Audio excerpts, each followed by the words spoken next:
Buongiorno cari amici e benvenuti anche oggi nel canale vostro Marietto Veneziano. Oggi, come avete visto dal titolo, parleremo del sindrome della croce rossina che alcune persone, ma anche alcuni uomini, ma soprattutto molte donne,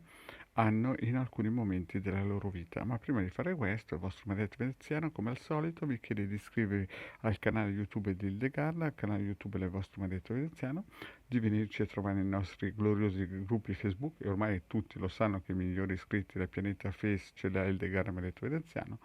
di venirci anche a trovare se volete nel gruppo degli arcieri magici e Bertolini su Telegram, nel social Telegram. I link per poterci raggiungere li trovate sotto in descrizione, dove ogni lunedì sera il legale Marietto Veneziano coadiuvati da Milas tengono un percorso esoterico gratuito in cui si parla di Kabbalah, Ermetismo e quant'altro.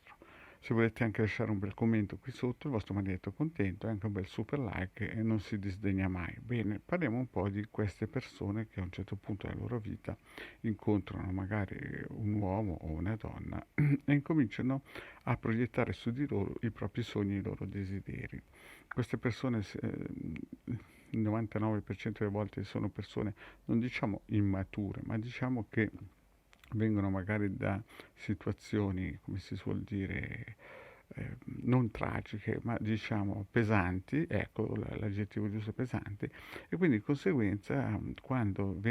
si incontrano scatta un meccanismo che soprattutto nelle donne salta fuori la sindrome della croce rossina o della Madre Teresa di Calcutta, no? E quindi si riversa su questa persona o su questo uomo o su questa donna un sentimento di protezione, no? Di protezione perché lo si vede buono, bello, bravo, gentile e tutto, no? Mentre questa persona è super incasinata, nel migliore dei casi, oppure è un narcisista di quelli che è proprio inossidabili. E qui purtroppo nasce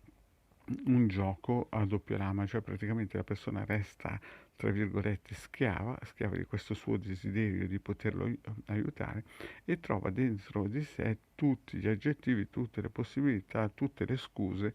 che quella persona ha bisogno di lui, di lei, che quella persona senza di lei non può fare niente, che quella persona è super buona, è amorevole, insomma, vede tutti i lati positivi, ma non vede il lato, come si suol dire, normale, no? E questo perché? Perché fondamentalmente la sindrome crocerossina riversa su quell'altra persona i propri sogni, no? Le proprie ambizioni, i sogni, i propri desideri, no? E quindi crea un meccanismo pernicioso che si cristallizza, e poi dopo telefonano a vari esoteristi, e qui nasce il problema, perché a un certo punto si può trovare l'esoterista valido, no? Che analizza bene la situazione, spiega bene la situazione e dice i vari sistemi che si possono attivare o per staccarsi da questa schiavitù, tra virgolette, o per, in un certo senso, visto che potrebbe essere anche una questione karmica, alleviare il dolore in modo che questa persona superi questa stasi di questo cammino insieme, no, a quell'altra persona di cui resta un pochettino schiava.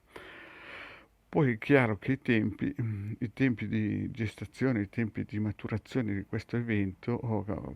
cambiano da persona a persona. Chiaramente una persona in là con l'età sicuramente avrà più esperienza, quindi saprà gestire meglio la situazione coadiuvata sempre da un esoterista che lo accompagna in questo percorso. Altre invece giovani, anche giovani anime, chiaramente si intende questo,